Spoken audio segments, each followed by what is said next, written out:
How to change the region in Netflix. Hey everyone, welcome back to our channel. In today's video I will guide you on how you can change your region in Netflix, so make sure to watch the video till the very end. So if you would like to change your region in Netflix, it's actually quite very simple to do so. Now normally, let's say you open Netflix, there's a certain show or a movie or a series that is restricted in your area because it is not available globally. In that case, you have to change your region in order to watch the show that is restricted in your country.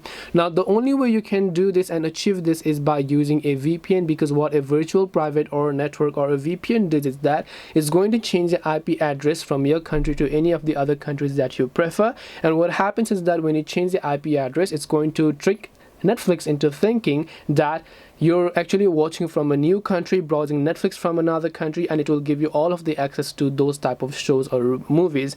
In order to do this, let's say you want to connect to a USA VPN, you can just type in USA VPN. Now the reason I do this, there are many generic VPN applications such as the Touch VPN, Tomato VPN, Turbo VPN, and so on. But what I like to do is, if I like to connect to a certain region, I will download a VPN dedicated only to connecting to that region. So if I want to connect to Japan, I can actually download a Japan VPN. If I want to connect to USA or United Kingdom, I want to download the VPN dedicated to that country. You can search for those applications in Play Store because there will be tons of it. Doesn't necessarily need to be the one that I'm personally using.